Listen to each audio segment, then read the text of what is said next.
Bueno, yo presento. Hola, somos un equipo de la clase de gestión de la innovación y vamos a hacer algunas preguntas sobre el uso de la NOM. Bueno, sobre la norma, a ver, espérame.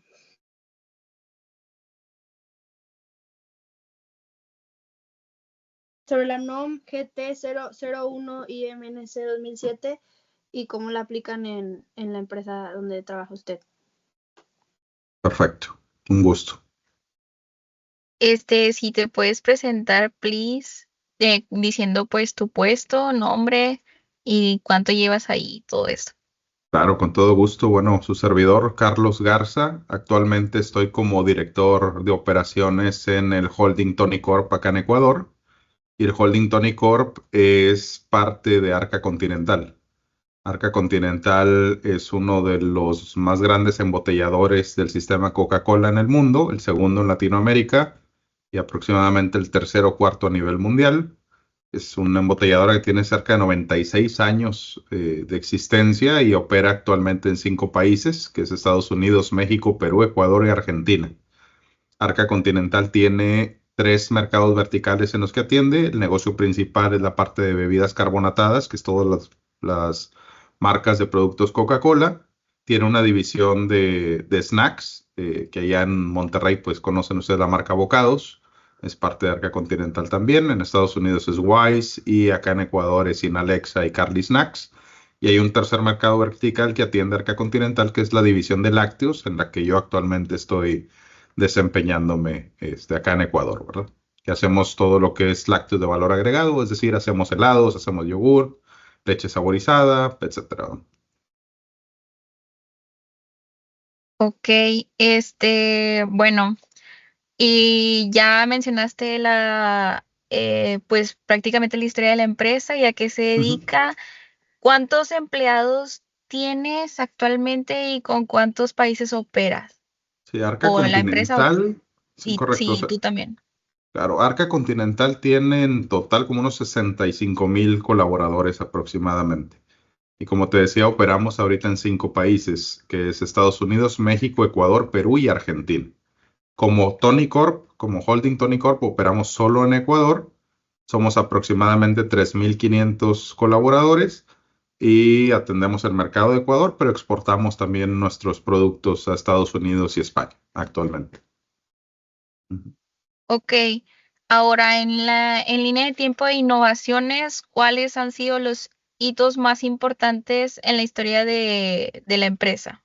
Pues, híjole, yo te diría bueno, como cultura organizacional, Arca Continental tiene 5 principios culturales y uno de ellos es justamente la innovación.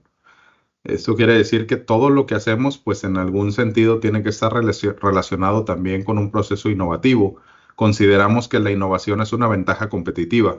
Si nada más aprendes a hacer las cosas de una sola manera, pues va a llegar el momento en que alguien lo va a hacer mejor que tú. Entonces, sí, pero si por el contrario tú te pones a innovar, tanto en procesos como en productos, definitivamente siempre puedes tener una ventaja competitiva en el mercado donde te desempeñes. Entonces, en el caso de Arca Continental ha sido un proceso continuo de innovación, desde cómo se hacen las bebidas, qué tipo de tecnología usamos, qué tipo de maquinaria, o en el caso aquí automático de Tony, digo, lo que pasa es que cuando haces Coca-Cola, pues gran parte de la innovación en producto viene directamente de Coca-Cola y nosotros lo embotellamos, pero por ejemplo en Tony o en el área de snacks, todos los productos nuevos, la innovación 100% desde el desarrollo de marca, desarrollo de producto, pruebas de mercado, pruebas de empaque, etcétera, todo se hace de manera local en estas unidades de negocio. Entonces, también es importante que estemos comiendo, o sea, generando continuamente procesos innovativos. Solo por mencionar, por ejemplo, solo Tony el año pasado puso en el mercado 18 nuevos productos, por ejemplo, ¿verdad? O sea, y si te pones a pensar en esto, imagínense si a ustedes les gusta la nieve o los helados, pues no siempre compran el mismo, ¿verdad? O sea, a veces buscan sabores diferentes o a veces la tendencia de mercado cambia también. A lo mejor el consumidor quiere, no sé, a veces se utiliza mucho helado de agua o en nuestro caso cuando hay helado con base de crema de leche, nuevos sabores, nuevas texturas y eso es continuamente, pues es parte del proceso innovativo que se requiere para mantenerte liderando el mercado a final de cuentas, ¿verdad? No puedes liderar el mercado con los mismos productos por 100 años, ¿verdad? ¿Sale? Sí, ¿y qué innovación es clave han implementado desde su función, desde tu función? Claro, bueno, mira, como te comentaba, yo me encargo de las operaciones de cadena de suministro aquí en Tony Corp. Entonces, dentro de mi área de injerencia directo, yo tengo la parte de desarrollo ganadero, tengo la parte logística, tengo la parte de planeación, tengo la parte de manufactura, tengo la parte de gestión, aparte del área de proyectos y seguridad industrial. Entonces es un camino amplio, ¿no? Entonces tú pudieras decir, por ejemplo, algunas situaciones en el tema logístico, pues imagínate, nosotros, ustedes conocen, por ejemplo, los trailers, conocen las cajas de los trailers, y nosotros como manejamos helados, pues los helados no los puedes apilar mucho, ¿verdad? Entonces resulta que, por ejemplo, nosotros cargas la base del camión, pero al final del día hay mucho espacio desaprovechado porque no ocupas todo lo alto del camión. Como no es un tema de peso, pues la logística por lo general es un tema costoso. Entonces, ¿qué implementamos como innovación el año pasado? Unos camiones que le llamamos double deck, por ejemplo, donde tienen una división a la mitad y entonces en vez de mover 20 pallets, ahorita podemos mover hasta 40 pallets, o sea, lo doble, porque al final Ya, del día, aunque no los apilas uno arriba de otro, hay una división que te permite cargar el doble de pallets en un mismo viaje. Entonces, una innovación logística, por ejemplo, la que pudiéramos llegar a tener. Dentro de la planta de manufactura, pues continuamente hay nuevas formas de hacer las cosas, nuevos extrusores, nuevas líneas de producción, dosificadores en línea, etcétera. O sea, cada vez estás buscando tecnología que te permite hacer tus productos de una manera mucho más eficiente. O, por ejemplo, algo en el tema de desarrollo ganadero, pues tú buscas que las vaquitas te den la mayor cantidad de leche también. Entonces, tema de claro. alimentación, tema de cómo es el cuidado, libre pastoreo, buenas prácticas de agricultura, obviamente cómo combates los temas climáticos. De repente llueve mucho, a veces no llueve. El año pasado, por ejemplo, fue un año muy seco. Y hay que innovar también en la manera en que le llevas el alimento y mantienes la productividad de los animalitos en el campo también, ¿no? Entonces ha sido como te decía, cuando hablamos de innovación, o sea, sí es parte de cómo hacemos las cosas Ujú. en los diferentes ámbitos en los que nos desempeñamos a final de cuentas, ¿no? Sí, claro. Bueno, pues por mi parte esas son mis preguntas. Va a continuar mi compañera, entonces les doy la palabra. Claro, hombre, adelante. Bueno, ahora voy a continuar con la aplicación real de términos relativos a la organización. Y la primera pregunta es, ¿qué estrategias utilizan? No, perdón. ¿Cómo está estructurada la empresa para responder a los cambios del mercado? Bien. Como te decía, yo ahorita estoy en la parte de operaciones, pero no es el único departamento. O sea, hay un área de marketing, por ejemplo, y el área de marketing y la gestión de marcas se encarga precisamente de estar estudiando las tendencias del mercado, está estudiando cómo va cambiando también las preferencias que están teniendo nuestros consumidores allá afuera. Hay un propósito de marca, es decir, hay todo un proceso investigativo y de mantenerte actualizado con respecto a estas tendencias para efectos de las decisiones que tomamos hacia adentro para reaccionar justo a esas necesidades. O sea, lo que se busca en este caso es capturar ocasiones de consumo. En nuestro caso, como marca Continental y específicamente como Tony Corp, pues estamos en el consumo masivo. Necesitamos buscar más ocasiones de consumo porque la población sigue siendo la misma. No sé si me explico. O sea, al final del día, en el caso tuyo, Amanda, pues sigue siendo una persona, pero esa persona puede decir, oye, pues yo desayuno, almuerzo, como, meriendo y ceno, por ejemplo. Y si yo me dedico a las bebidas, pues yo te quiero dar un portafolio de bebidas que te sirvan para tu desayuno, que te sirvan para tu merienda, que te sirvan para tu comida. No sé si me explico. O sea, al final del día yo necesito darte un portafolio o una oferta de productos que atienda la mayor cantidad de necesidades de consumo que tienes como persona. Al final del día, la cantidad de personas es limitada, ¿no? Lo que buscamos es que el producto sea lo suficientemente robusto para poder cubrir la mayor cantidad de ocasiones de consumo que sea posible y obviamente pues eso sea una transacción benéfica para ambos lados, que tú en tu caso satisfagas tus necesidades de hidratación o de alimentación, dependiendo del tipo de producto que estemos ofreciendo, y de nuestro lado pues obtener un beneficio económico por lo que te estamos ofreciendo a final de cuentas, ¿no? Entonces, como te digo, hay varios departamentos, unos son investigativos, se checan o se revisan las tendencias de los consumidores, se toman decisiones estratégicas de si es necesario desarrollar nuevos productos o simple y sencillamente innovación en cómo llevamos esos productos a estas ocasiones de consumo.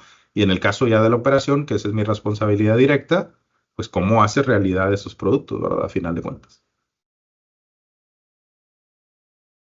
Ok, perfecto. Bueno, la siguiente pregunta es, ¿Qué estrategias utilizan para coordinar a sus equipos de trabajo? Pues primero yo te diría que la parte de la estructura organizacional es importante. O sea, así como te decía, hay diferentes departamentos, pero cada departamento está estructurado. Por lo general, pues hay una dirección, hay un grupo de gerentes con diferentes responsabilidades y diferentes equipos operativos, desde jefaturas, coordinadores, etcétera, hacia abajo, ¿no? Entonces, cada figura tiene un rol y ese rol, pues es importante que esté claro en cómo se conecta con el resto de los procesos de la organización en este caso, ¿no? O sea, cada quien tiene que hacer lo que le corresponde, en pocas palabras, para poder obtener la información necesaria que tenemos. Una vez que se identifica, por ejemplo, ya hablando de un proceso innovativo, una necesidad, pues sí hay todo un proceso metodológico que seguir desde cómo se documenta esa necesidad, cómo se va atendiendo hasta el desarrollo de un producto, porque imagínate, en el caso de nosotros es pues formular una receta, seleccionar ingredientes, costear esos ingredientes, que sea algo que pueda ser costo efectivo en el mercado. Después haces las pruebas de fabricación, lo pones pues a que los posibles consumidores lo prueben y ver la retroalimentación que tiene, hacer ajustes sobre esas recetas, hasta que sea un concepto viable desde el punto de vista masivo, porque acuérdate, no desarrollamos helados artesanales, por ejemplo, o yogurts artesanales. O sea, aquí estamos hablando de miles de unidades por hora o por minuto, ¿verdad? Entonces, al final del día, lo que buscamos es que ese producto sea masificado, pero para llegar a eso, pues hay todo un proceso anterior de aprovechamiento de esta información y de conceptualización de esta innovación que queremos ejecutar, ¿no? Ok, gracias. Y la siguiente pregunta es, ¿de qué forma promueven la cultura organizacional dentro de la empresa? Bueno, yo creo que es una pregunta súper importante. La cultura organizacional, al final del día, demuestra lo que eres como organización, ¿me explico? Entonces, los valores, cómo haces las cosas, cómo funcionan las cosas dentro de la organización. ¿Qué hacemos acá? Como te decía, hay un set de principios culturales y de valores que acompañan a una misión, a una visión que tenemos como compañía. Y eso, aparte de tener procesos formales de difusión y de capacitación, pues hay todo un proceso de comportamientos esperados que debemos de tener como líderes en la organización. Entonces, se nos enseña, por llamarlo de alguna manera, cómo demuestro, por ejemplo, ahorita te decía el principio cultural de la innovación. Hay otro principio cultural que se llama transparencia. Entonces, si el principio cultural es la transparencia, imagínate que hay un comportamiento esperado. ¿Cuál es ese comportamiento esperado? Pues decir, oye, aunque haya temas difíciles de afrontar, pues acompáñalos con datos y hechos y podemos tocar esto en los niveles que sea necesario hacerlo. Perfecto, ¿verdad? O sea, es la manera en que demostramos que vivimos la cultura organizacional, no nada más de palabra o nada más de recitarlo, porque es fácil aprenderse una misión o aprenderse una visión, ¿no? Lo difícil es que realmente las acciones acompañen esos hechos y ser congruentes con ese proceso, ¿no? Yo te diría que aparte de todo ese proceso de difusión y de capacitación, el comportamiento de los líderes de la organización es lo que termina haciendo la diferencia entre si la cultura realmente se vive o no y se transmite a todos los niveles de la organización o no.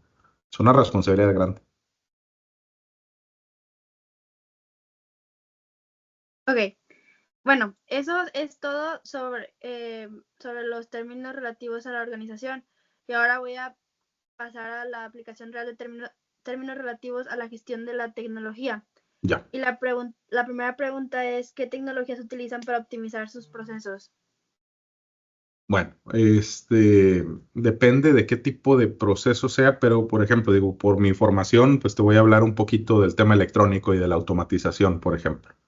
Entonces, imagínate que dices, oye, la mayoría de los procesos, pues antes que no había automatización y que no había componentes electrónicos, pues la mayoría de los procesos, aunque eran facilitados por un proceso mecánico o por máquinas que te ayudan a hacer los procesos, pues el nivel de precisión que había en tema de control, pues era complicado, ¿no?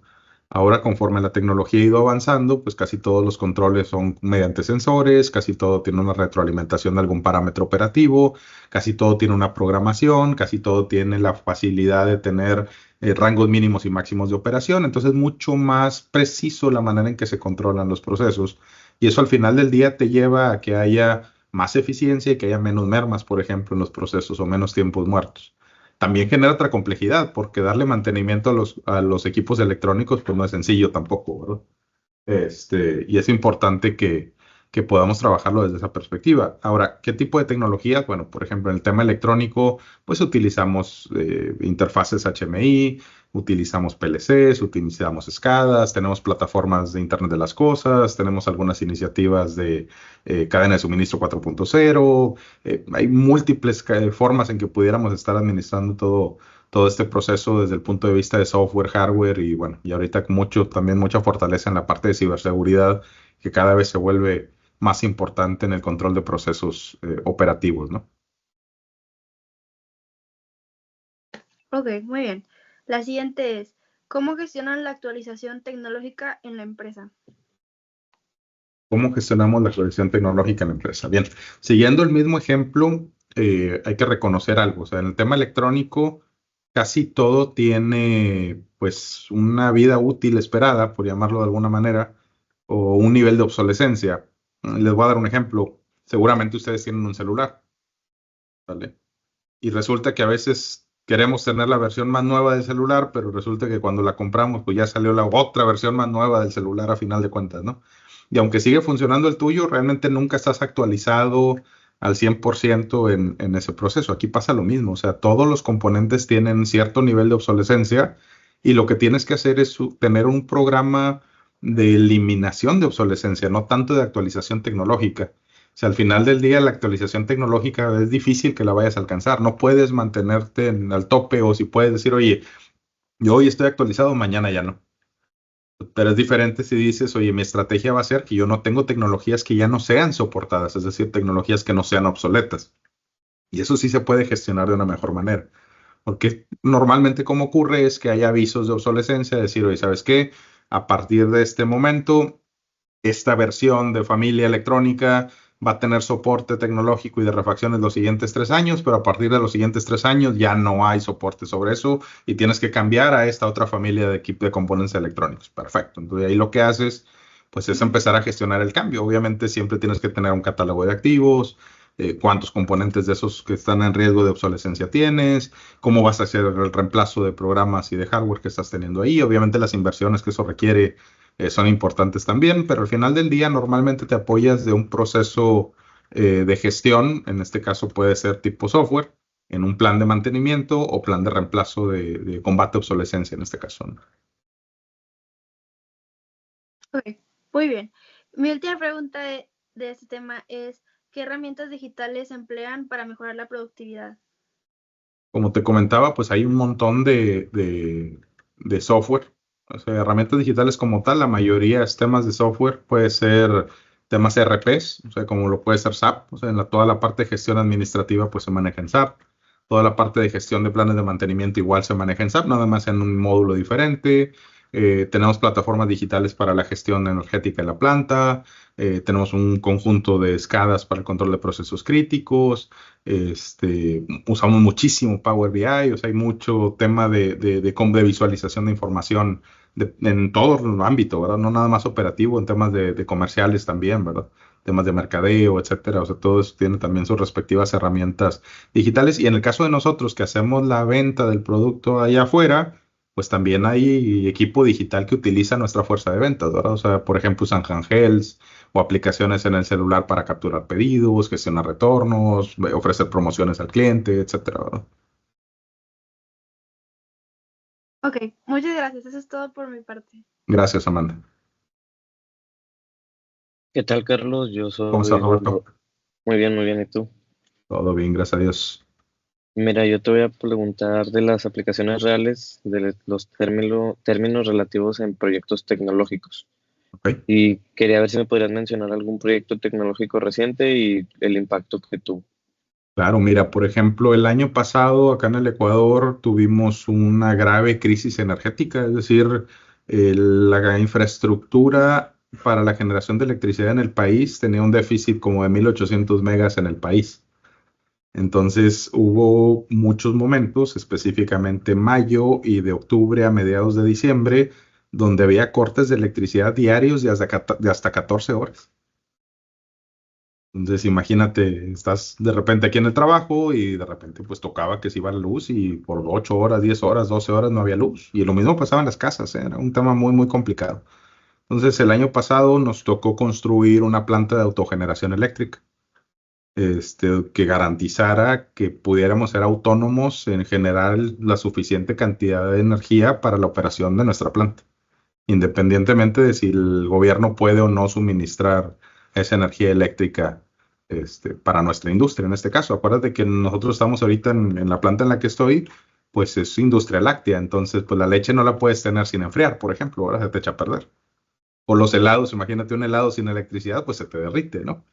Entonces es muy importante la necesidad de contar con autonomía energética en este caso. Entonces tuvimos la oportunidad de hacer una inversión cercana a los $4 millones para construir una planta de autogeneración eléctrica, que está compuesta de 12 generadores de 625 kVA, es decir, hay 7.5 MVA instalados aproximadamente, con un proceso de transición cerrada, es decir, la tecnología que instalamos es capaz de migrar entre fuentes energéticas normales, que es lo de afuera, en el caso de México, lo que te daría la CFE, por llamarlo de alguna manera, o con un proceso de autogeneración. Entonces tuvimos la oportunidad de diseñar y construir esa planta de autogeneración eléctrica aquí en Toluca. Ok, muchas gracias por esa pregunta. También te iba a preguntar cómo identifican, por ejemplo, ahorita lo mencionabas, el área de oportunidad que tenías era pues de la energía y todos los productos que tenías, pero también te quería preguntar cómo lo identifican esas áreas que requieren innovación tecnológica.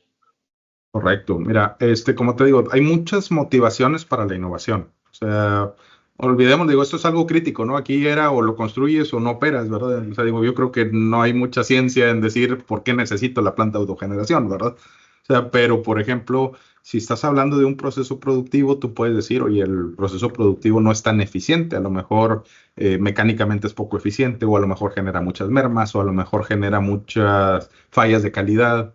Y al final del día siempre tiene que haber una motivación. Puede ser costo, puede ser calidad, puede ser tiempo, puede ser eficiencia. O sea, lo importante aquí es que tú identifiques en el throughput o en la salida del proceso cuál es esa área de oportunidad que tú quieres atender desde el punto de vista de la innovación, en este caso tecnológico, ¿verdad? Pero motivaciones puede haber muchas. Como te decía, también el tema de innovación de producto, que lo comentamos también en su momento, pues puede ser simple y sencillamente satisfacer una necesidad que tenga el consumidor allá afuera, ¿no? En el caso de tecnología, que es lo que estamos hablando ahorita, te voy a dar un ejemplo. Nosotros hacemos yogur y el yogur, pues así puede haber yogur natural, pero también hay yogur de sabores, ¿no? O sea, no sé cuántos sabores te puedes imaginar de yogur, pues hay un montón, ¿no? Pero resulta que el yogur, si tú lo conoces, pues es un fermentado. Entonces, en nuestro proceso actual, por llamarlo de alguna manera, dices, oye, yo tengo un lugar donde voy a mezclar los ingredientes y luego el yogur se tiene que madurar para que alcance su nivel de acidez antes de ser envasado. Entonces, en nuestro proceso pudiéramos decir, oye, ¿sabes qué?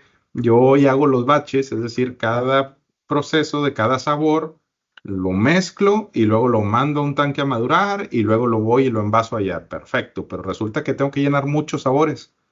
A lo mejor una necesidad sería, ¿qué pasaría si yo pongo un dosificador en línea?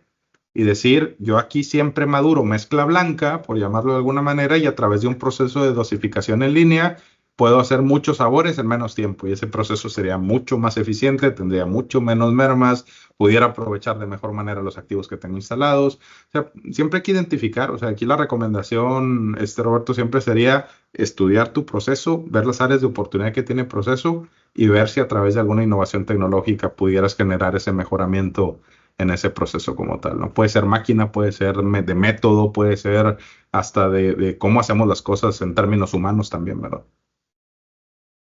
O sea, una innovación no necesariamente tiene que traer una nueva tecnología, una nueva máquina. O sea, simple y sencillamente cambiar un proceso es una innovación también, ¿verdad? Ok, ok. Ya como último, ¿qué equipos o qué áreas son las que lideran estos proyectos tecnológicos? Bueno, cuando es tecnología de proceso, o sea, en planta, normalmente tenemos al área de proyectos, hay un área de ingeniería que se encarga de diseñar esos proyectos, pero siempre hay colaboración del dueño del proceso. En este caso puede ser producción, el área de mantenimiento, que al final del día va a mantener o conservar todas las modificaciones que hagamos y que tiene también mucha experiencia técnica en estos procesos también, ¿verdad? Pero por lo general es el dueño del proceso, sería producción, a lo mejor un soporte técnico y el área de proyectos, ¿verdad? Ok, muchas gracias. De mi Gracias, parte Roberto. es todo. Gracias.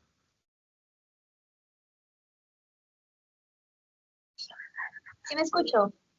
Sí, adelante, Sofía, ahora. Ujú. Sí. Bueno, yo me voy a ir por la aplicación real de la innovación. Y la primera pregunta que tenemos es, ¿cuál es la estrategia de la empresa para fomentar la innovación? Bien, como te decía, el tema de procesos de innovación puede ser tan simple o tan complejo como lo pudiéramos imaginar. O sea, un proceso de innovación complejo puede ser, como te decía, el diseño de un nuevo producto. Pero vamos a simplificar esto porque al final del día la innovación tiene que formar parte de un proceso continuo de mejora. Ahorita les comentaba, si yo cambio una forma de hacer algo y lo hago mejor, ya estoy innovando a final de cuentas, ¿verdad? O en este caso que estamos hablando de innovación tecnológica también, o sea, si cambias metodológicamente o cambias tecnología, pues también tienes ese tipo de procesos de innovación. Entonces, una vez que identificas el proceso, identificas la necesidad, o sea, al final del día, el cómo gestionas todo ese proceso de innovación va a depender de esa motivación que tienes. O sea, ¿qué te quiero decir? Hay innovaciones que no necesitan tener un proceso de gestión formal como tal. Simple y sencillamente un equipo de mejora continua local de la línea de producción pudiera tener sus alcances en términos de innovación, por llamarlo de alguna manera. Ya cuando son proyectos más complejos o requieren recursos económicos o requieren el involucramiento o soporte de otras áreas, pues es cuando normalmente pasarían por un proceso de gestión distinto, ¿no? Pero sí es importante entender la magnitud del proceso sin limitar la innovación. La innovación no debería ser limitada en absoluto, ¿verdad? De hecho, es una tendencia fuerte en el mercado el tener innovación abierta. ¿Qué quiere decir? Pues todas las ideas son válidas, todas las ideas deberían de ser escuchadas, todas las ideas deberían de ser al menos tratadas y ver cuáles pueden ser rápidamente implementadas, ¿verdad? O sea, hay muchos quick wins que le llaman o victorias rápidas, simple y sencillamente por decir, oye, esto lo hacemos así y resulta que si lo hacemos de esta otra manera, pues ya podemos tener un beneficio, ¿no? Entonces, iría por ahí dependiendo del tipo de innovación que quisieran gestionar, ¿no? Ok, bueno, la segunda pregunta sería, ¿cómo involucran a sus empleados en la innovación? Porque como sabemos, pues es importante, como usted lo menciona, el tener a los empleados para que nos den las ideas, porque pues al final ellos son los que están en planta y ellos saben bien a profundidad el proceso. Pero ¿existe alguna manera en específico que se maneje ahí en Arca Continental? Sí, digo, por ejemplo, en este caso te digo, hay equipos de mejora continua, o sea, todas las ideas que ellos identifiquen a través de sus equipos de mejora continua pueden ser escalados. Hay un programa de reconocimiento también, o sea, hay premios a la innovación, hay premios a las ideas que ellos traigan, si las capitalizan y obtienen los beneficios. Tenemos una copa que le llamamos Copa de Generación de Valor, donde participan los 5 países donde tenemos operación. O sea, sí hay todo un mecanismo para fomentar la innovación como tal y reconocer la innovación que traen, porque tienes toda la razón. O sea, al final del día es la gente de primera línea los que ven el proceso, ven la oportunidad y muchas veces traen las ideas y desafortunadamente es donde a veces menos atención ponemos, ¿no? Bueno, la última pregunta sería, ¿qué innovaciones recientes han ayudado a mejorar la posición competitiva de la empresa? Usted nos mencionaba de que, por ejemplo, el año pasado con lo de los cortes de energía, esa fue una innovación, pero ¿existe alguna otra más reciente que hayan aplicado? Te digo, la última construcción tecnológica fue esa. Pudiera decirte que, por ejemplo, hubo 2 lanzamientos de producto nuevo, o sea, de desarrollo nuevo completo que nos ayudaron a capturar espacios de mercado que no teníamos anteriormente, en la parte de helados específicamente, que es donde más headspace hemos tenido para capturar. Pero al final del día, los beneficios se miden así, ¿eh? O sea, no, de nada sirve una innovación que no te da un beneficio. Entonces, por ejemplo, en el caso de producto, pues se mide mucho el share, que le llaman share of value o share of market, entonces es el espacio que ocupa ese producto dentro del mercado, ya sea en valor o en volumen, para medirlo como tal, y esos son los beneficios que estamos buscando a final de cuentas. Nadie tendría un negocio para que no fuera rentable, o nadie tuviera un negocio para que no generara el beneficio que estamos buscando, ¿no? Bueno, yo pienso que ya sería todo, serían todas las preguntas que tenemos para usted. Le agradecemos por su tiempo y por el hecho de que nos comparta información de ese tipo. No, hombre, al contrario, muchas gracias. Y ahorita, digo, termino la grabación y te paso la liga, Fer, para que la tengan y nada me confirmas que te haya llegado, ¿no? Sí. Vale. Ahí ahorita Me la mandas. Vale. Ok, bueno, muchas gracias por Hombre. tomarte el tiempo. Ahí Gracias, después nos saludos. saludamos. Claro que sí, que estén muy bien. Ya Saludos. está. Gracias, bye. Gracias. Gracias.